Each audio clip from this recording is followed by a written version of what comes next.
सुप्रभात मेरे प्रिय विद्यार्थियों। आज हम कृतिका पुस्तक में जानेंगे जॉर्ज पंचम की नाक। अब पुनरावृत्ति प्रक्रिया चल रही है तो इसको हम ध्यान से सुनेंगे। ये व्यंग्यात्मक एक दास्तान है।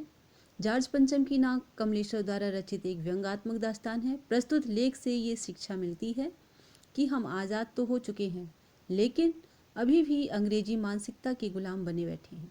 अंग्रेजी हुकूमत के अत्याचारों की वजह से भारतीयों में उनके खिलाफ रोष था। यही वजह है कि प्रस्तुत लेख में ब्रिटिश शासन के प्रति तिरस्कार की भावना प्रकट करने के लिए लेखक ने जॉर्ज पंचम की नाक को ही काट दिया है। लेखक कमलेश्वर ने इस लेख के माध्यम से रानी एलिजाबेथ द्वितीय के भारत आने पर भारतीय शासन व्यवस्था की शर्मनाक हरकत और परतंत्र मानसिकता का वर्णन किया है। इंग्लैंड की रानी एलिजाबेथ द्वितीय अपने पति के साथ हिंदुस्तान आने वाली थी।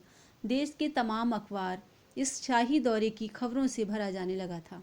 रानी एलिजाबेथ का दर्जी परेशान था कि हिंदुस्तान, पाकिस्तान और नेपाल के दौरे पर रानी कब क्या पहनेंगी। उनका सेक्रेटरी और जासूस भी उनसे पहले ही दौरा करने वाले थे। फोटोग्राफरों की फौज तैयार थी।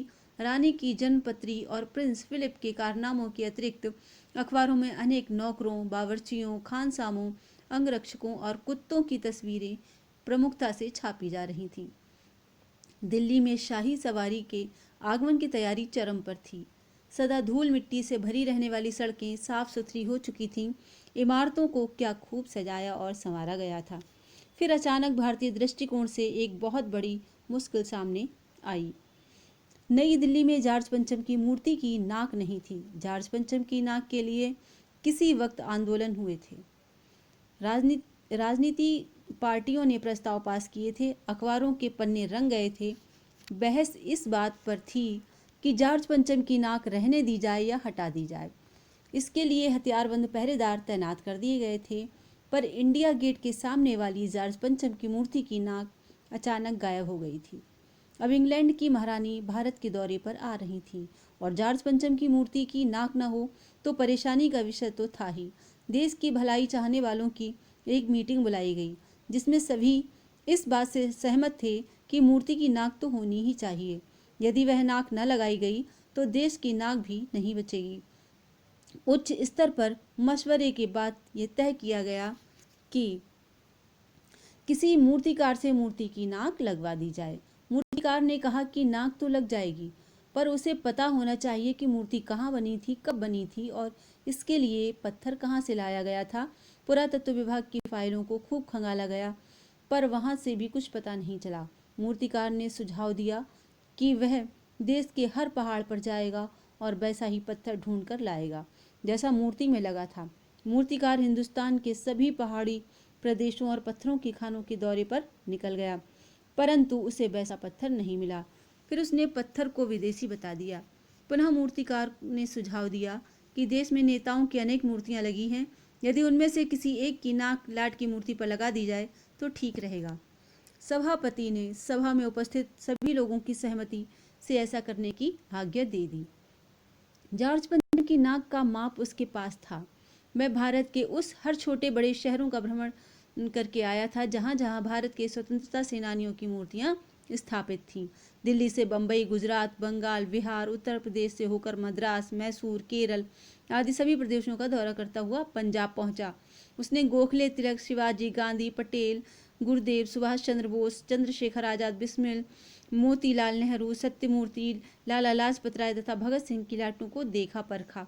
पूरे हिंदुस्तान की परिक्रमा कराया, पर उसे जॉर्ज पंचम की नाक का सही माप कहीं नहीं मिला, क्योंकि जॉर्ज पंचम की नाक से सबकी नाक बड़ी निकली। आखिरकार मूर्तिकार ने अपनी ओछी मानसिकता पेश करते हुए हुक्मरानों को कहा कि देश की 40 करोड़ जनता में से किसी एक की जिंदा नाक काटकर मूर्ति पर लगा देनी चाहिए।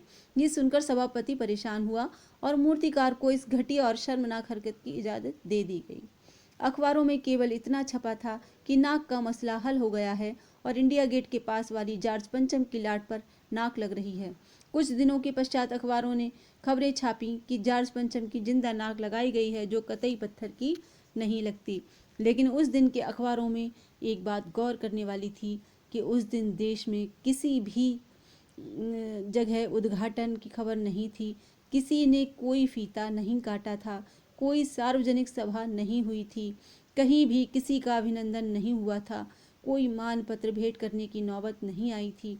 किसी हवाई अड्डे या स्टेशन पर स्वागत समारोह नहीं हुआ था। अखबार में किसी का ताज़ा चित्र नहीं छपा था। सब अखबार खाली थे। पता नहीं ऐसा क्यों हुआ था। नाक तो सिर्फ एक चाहिए थी, और वो भी बुध के लिए। तो छात्रों, ये तो था व्यंग्यात्मक सार। इस सार को आप समझिए, दोबारा सुनिए, पढ़िए इसको पुस्तक से। छात्रों, आप प्रसन्न रहें, खुश रहें, इसी मंगल कामना के साथ अगली कक्षा में पुनः मिलेंगे। धन्यवाद।